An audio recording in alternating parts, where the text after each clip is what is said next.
le train qui voyageait dans les étoiles.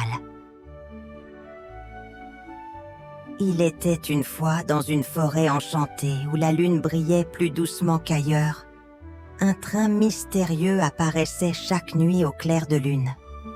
Ce train, aux wagons illuminés d'une lumière dorée, glissait silencieusement sur des rails invisibles. Personne ne savait où il allait, mais il capturait l'imagination de tous les habitants de la forêt. Un soir, Léon le renard, connu pour sa curiosité insatiable, observait le train depuis une colline. Avec lui se trouvait Mira la chouette, sage et réfléchie, Gustave le hérisson, un bricoleur intrépide, et Zoé la grenouille, une aventurière pleine d'énergie. « Léon, regardez cette lumière, elle semble appeler. Et si ce train cachait un secret que personne n'a encore découvert? » Mira, les légendes disent qu'il mène à la lune. Mais comment un train pourrait-il y aller? Zoé, je parie qu'il peut. Et s'il le peut, pourquoi ne pas essayer? J'ai toujours voulu voir de près ce qui éclaire nos nuits. Gustave. Et si c'était dangereux? Mais bon, la curiosité me titille. Pourquoi ne pas embarquer pour vérifier? Les 4 amis décidèrent d'un plan. Ils se glissèrent près des rails magiques où le train apparaissait chaque soir. À minuit, un bruit doux de clochettes résonna dans l'air. Une brume scintillante envahit les lieux et soudain, le train se matérialisa, ses wagons illuminés d'un éclat irréel. Léon, les yeux brillants. C'est encore plus beau que ce que j'imaginais. Vite, montons avant qu'ils ne partent. En courant, ils sautèrent à bord du premier wagon. À l'intérieur, tout semblait magique. Des sièges en velours doré, des lanternes en forme d'étoiles et une musique douce qui semblait venir de nulle part. Zoé, c'est incroyable, on dirait un rêve. Mira, regardez, il y a un tableau avec une carte du ciel. C'est peut-être notre itinéraire. Gustave, curieux, s'approcha de la carte. Les constellations y dansaient, formant un chemin lumineux qui semblait mener directement à la lune. Gustave, si cette carte dit vrai, alors nous sommes vraiment en route pour la lune. Mais comment est-ce possible? Mira, ce train est clairement magique. Peut-être qu'il fonctionne avec l'énergie des étoiles. Zoé, peu importe comment, ce qui compte, c'est qu'on y va. Soudain, une voix douce mais mystérieuse résonna dans le wagon. Voix. Bienvenue à bord du train des étoiles. Attachez vos rêves et laissez-vous porter. Les 4 amis se regardèrent, mi-intrigués, mi-excités. Le train commença à bouger, doucement d'abord, puis de plus en plus vite. Ils regardèrent par les fenêtres et découvrirent que le sol avait disparu. Ils flottaient dans le ciel, entourés par des étoiles scintillantes. Léon, regardez ça, nous volons. Zoé, riant, je n'ai jamais vu un ciel aussi magnifique. Mira, là-bas, on dirait une comète qui passe. Elle brille comme une luciole géante. Gustave, ce voyage promet d'être rempli de surprises. Alors qu'il s'émerveillait, un drôle de petit personnage entra dans le wagon. Il était minuscule, vêtu d'un manteau constellé de lumière et portait un chapeau pointu. Personnage. Bonjour mes amis, je suis Lucio, le guide du train. Vous êtes les premiers voyageurs de cette saison. Où souhaitez-vous aller? Léon. Nous voulons découvrir la lumière douce de la lune. Lucio.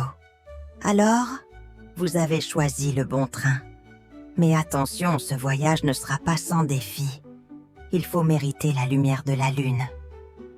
Zoé. Quel genre de défi, Lucio? Cela, vous le découvrirez bientôt. Pour l'instant, profitez du voyage. Lucio disparut aussi vite qu'il était apparu, laissant les 4 amis encore plus intrigués. Le train poursuivit sa course et les paysages célestes se succédèrent.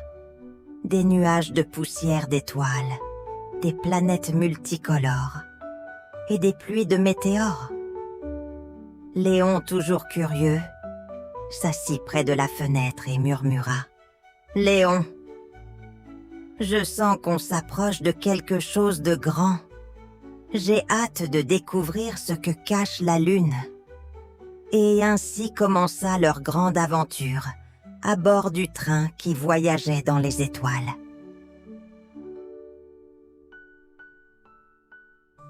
Le train filait à travers l'immensité du ciel, ses roues invisibles s'enfonçant doucement dans un tapis d'étoiles brillantes. Les 4 amis, tout émerveillés, se pressaient contre les fenêtres pour observer le cosmos, se demandant où ce voyage incroyable les mènerait. Zoé, sautillant sur son siège. « Regardez, une étoile filante! C'est la première fois que j'en vois une de si près. » Mira. « Les étoiles sont magnifiques, mais ce n'est pas tout. Regardez cette nébuleuse. Elle est si colorée, presque comme une peinture. » Gustave. Et si c'était le début d'un nouveau monde, peut-être qu'on va rencontrer des créatures jamais vues auparavant. Léon. Les yeux brillants. Ce train ne nous mène pas seulement à la lune, mais dans un tout autre univers. Alors que le train traversait des constellations étincelantes, un étrange phénomène se produisit. Un vent doux, presque imperceptible, commença à souffler à travers les wagons, et des étoiles filantes apparurent de toutes parts. Mais, à la surprise des amis, les étoiles ne semblaient pas se déplacer comme elles le faisaient d'habitude. Elles restaient suspendues dans le ciel, illuminant la voie du train d'une lumière douce et réconfortante. Zoé, est-ce que ce sont des étoiles qui nous guident? Elles semblent nous montrer la route. Mira, c'est fascinant. Chaque étoile semble avoir un éclat particulier. Elles ne sont pas toutes pareilles. Gustave, peut-être que chaque étoile est une étape sur notre chemin vers la lune. Mais avant qu'il n'ait le temps d'explorer davantage cette idée, un léger tremblement secoua le train. Les fenêtres vibrèrent et un nuage de poussière d'étoiles entra dans le wagon, créant une brume argentée. Léon. Qu'est-ce qui se passe? Mira. Ça doit être un phénomène naturel lié au voyage dans l'espace. Zoé. Mais il y a quelque chose de bizarre. Regarde, les étoiles semblent s'agiter. Une voix grave se fit entendre dans les wagons, comme si le train lui-même parlait. Voix mystérieuse. Attention, voyageurs, un vent cosmique approche. Il pourrait vous faire dévier de votre trajectoire.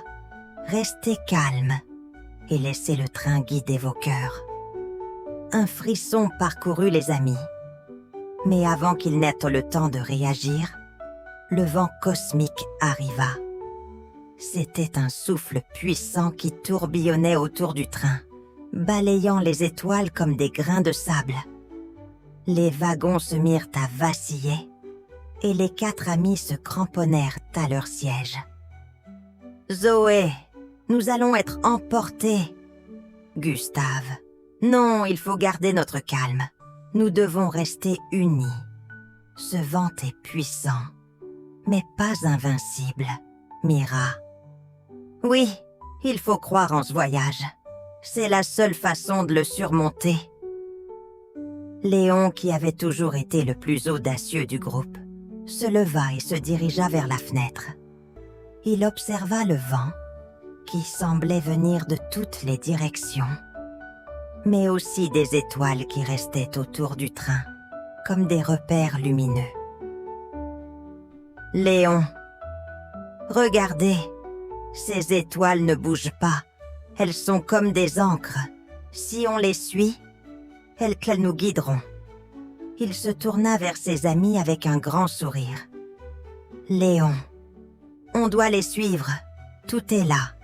Le secret des étoiles, elles sont nos guides. » Zoé, Myr et Gustave hochèrent la tête en accord. Ensemble, ils se concentrèrent sur les étoiles fixes qui brillaient devant eux. Le train, sous leur regard attentif, sembla retrouver sa stabilité. Les étoiles qui les guidaient brillèrent de plus en plus fort et, petit à petit, le vent cosmique perdit de sa force. « Zoé, c'est incroyable, le train est redevenu stable, on y est presque. » Gustave, l'esprit d'équipe et la confiance en ces étoiles nous ont aidés à surmonter cette épreuve. Mira, ce vent c'était un test pour savoir si nous étions prêts à affronter ce voyage. Léon, et maintenant, nous sommes plus proches que jamais de notre destination. Le train, plus lumineux que jamais, reprit sa course vers la Lune. Les amis se regardèrent, les yeux remplis d'excitation. Ils savaient que de nouvelles merveilles les attendaient. Le vent cosmique ne les avait pas arrêtés. Au contraire, il les avait rapprochés de leurs rêves. Et c'était ensemble qu'ils continueraient à avancer, prêts à découvrir ce que la Lune leur réservait. Après avoir traversé le ciel étoilé et surmonté le vent cosmique, le train ralentit enfin. Les amis collèrent leurs visages aux fenêtres, éblouis par la vue qui s'offrait à eux. Ils approchaient de la Lune. Mais ce n'était pas qu'un simple paysage désertique, comme ils l'avaient imaginé. Devant eux s'étendait une immense cité lunaire, baignée de lumière douce et argentée. Des tours translucides scintillaient comme des cristaux, et des chemins de poussière d'étoiles menaient à une grande place centrale. Zoé, je n'aurais jamais cru que la Lune pouvait être aussi vivante. C'est un véritable royaume magique. Mira, regarde, il y a des créatures. Elles sont différentes de tout ce que j'ai vu avant. Sur la place, des créatures lunaires, aux formes scintillantes, flottaient dans l'air. Elles semblaient faites de lumière et de brume, avec des contours qui changeaient au rythme de leurs mouvements.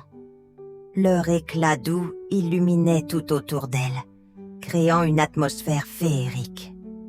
Le train s'arrêta doucement, et Lucio, le guide du train, réapparut dans un nuage d'étoiles. « Lucio, bienvenue dans la cité de la lumière lunaire.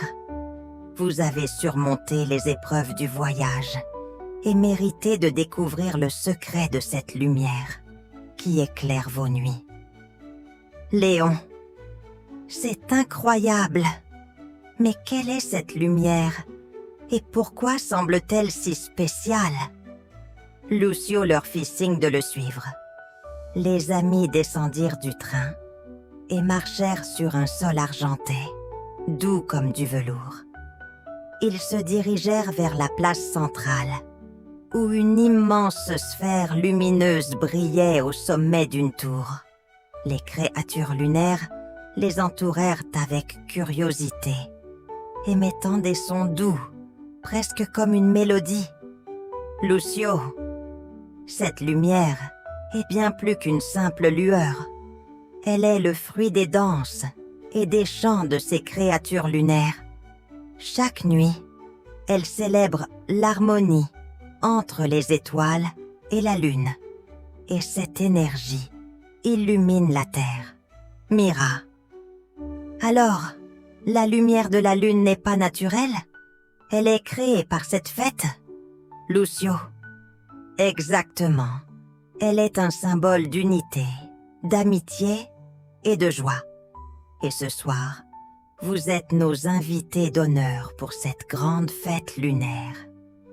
Les créatures lunaires les invitèrent à les rejoindre. Au centre de la place, elles commencèrent à danser, leurs mouvements créant des vagues de lumière qui montaient vers le ciel. La musique semblait venir de l'air lui-même, et chaque note faisait vibrer les étoiles.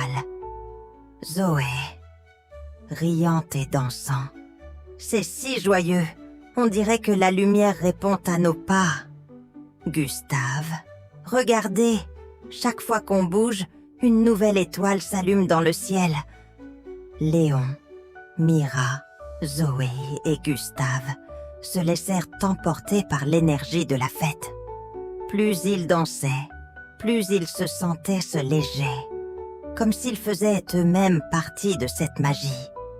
Les créatures lunaires, ravies, dansaient à leur côté, et l'éclat de la sphère lumineuse devint encore plus intense.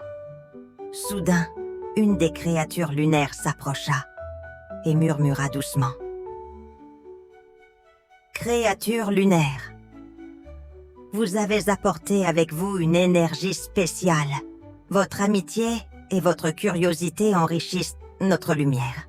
Chaque visiteur qui danse avec nous laisse une trace dans cette lueur éternelle. » Mira, émue, répondit « Mira, c'est un honneur de faire partie de cette lumière. Nous comprenons maintenant que la beauté de la lune vient de l'harmonie et de la joie partagée. » La fête continua, remplissant le ciel de lumière mouvante, comme si des aurores boréales dansaient avec les étoiles. Finalement, Lucio annonça qu'il était temps de partir. « Lucio, la lune gardera toujours vos pas dans sa lumière. Mais maintenant, il est temps pour vous de retourner sur Terre et de partager cette expérience avec ceux qui n'ont pas encore vu ce que vous avez vu. » Les amis montèrent à contre-cœur dans le train, le cœur rempli de souvenirs lumineux. Alors que le train repartait, ils regardèrent la cité lunaire s'éloigner, ses tours scintillantes devenant de petits points dans l'immensité de l'espace.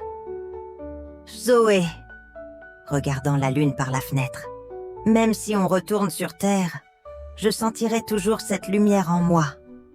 Léon, et maintenant, chaque fois que je regarderai la lune, je me souviendrai de cette fête incroyable.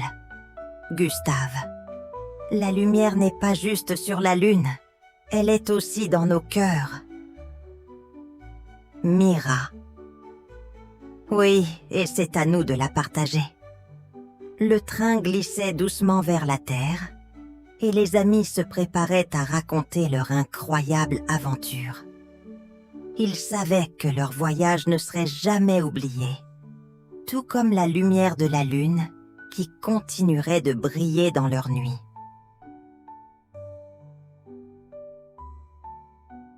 Le train des étoiles descendait doucement à travers le ciel, ramenant les 4 amis vers leur forêt bien-aimée.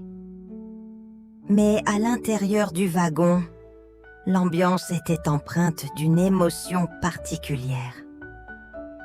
Léon, Mira, Gustave et Zoé se souvenaient de chaque instant passé sur la lune. La lumière dansante, les créatures magiques et la fête lunaire qui avaient illuminé leur cœur. Zoé, je ne veux pas que ce voyage se termine C'était si magique. Léon, moi non plus. Mais regarde Zoé, la magie de ce voyage est maintenant en nous. Nous pouvons la partager avec tout le monde. Gustave, c'est vrai, la lumière de la lune n'est pas seulement là-haut. Elle est devenue une partie de nous. Mira. Et grâce à cela, nous avons appris que la plus belle des lumières naît de l'amitié et du partage. Le train s'arrêta doucement à l'endroit où leur aventure avait commencé. La forêt s'étendait devant eux, baignée dans une lumière argentée qui semblait encore plus douce qu'auparavant. Zoé, sautillant. Regardez, même ici tout semble plus brillant. Vous croyez que c'est parce que nous avons dansé avec la lumière? Léon? Peut-être. Ou peut-être qu'on voit maintenant le monde avec des yeux différents. Ils descendirent du train, un mélange de nostalgie et de joie dans le cœur. Lucio, leur guide scintillant, apparut une dernière fois pour leur faire ses adieux. Lucio, chers amis, votre voyage touche à sa fin, mais la lumière que vous avez découverte continuera de briller en vous. La lune se souviendra toujours de vos pas de danse et de votre joie. Mira. Merci, Lucio. Nous n'oublierons jamais cette aventure. Lucio leur adressa un sourire, puis disparut dans un nuage d'étoiles. Le train, quant à lui, s'éleva doucement dans le ciel avant de disparaître dans l'obscurité. De retour dans la forêt, les amis décidèrent de partager leur incroyable aventure avec les autres animaux. Ils organisèrent une grande réunion près du vieux chêne et bientôt, tous les habitants de la forêt se rassemblèrent. Léon, se tenant au centre. Mes amis, nous avons fait un voyage extraordinaire jusqu'à la Lune. Nous avons découvert un secret merveilleux. La lumière douce de la Lune est créée par des danses et des chants qui célèbrent l'amitié et l'harmonie. Les animaux écoutaient avec fascination alors que Léon, Mira, Zoé et Gustave racontaient leur périple. Ils décrivirent le vent cosmique, les étoiles guides et bien sûr la fête lunaire. Zoé. Ce que nous avons appris, c'est que la lumière la plus belle ne vient pas seulement des étoiles. Elle naît aussi de la joie que nous partageons ensemble. Gustave. Et cette lumière, nous pouvons la recréer ici, sur Terre, à notre façon. Inspirés par leurs récits, les animaux décidèrent de recréer leur propre fête dans la forêt. Ils allumèrent des lanternes, formèrent des cercles et commencèrent à danser et chanter sous la lumière de la lune. La clairière s'illumina d'une magie nouvelle, rappelant celle de la fête lunaire. Mira observe la scène, le cœur rempli de gratitude. Mira. Regardez comme c'est beau. C'est comme si nous avions ramené un peu de la lumière de la lune ici avec nous. Léon? Non, Mira.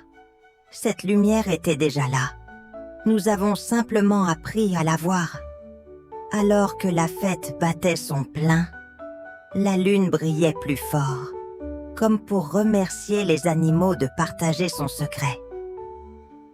La forêt entière semblait vibrer de cette énergie, et tous comprirent que la magie qu'ils avaient vue sur la lune pouvait vivre à travers leurs liens et leur joie.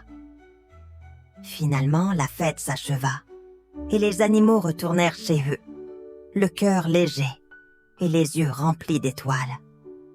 Avant de se séparer, Mira murmura à ses amis. « Mira, nous avons appris quelque chose de précieux. Le plus beau voyage, c'est celui qu'on partage. Zoé, et la lumière qui éclaire ce voyage, c'est l'amitié, le moral de l'histoire. La plus belle des lumières ne se trouve pas seulement dans le ciel, elle est dans les cœurs unis par l'amitié, la joie et le partage. Peu importe où nous allons, cette lumière peut briller, tant que nous sommes ensemble. N'oubliez pas de vous abonner, petits amis. À bientôt!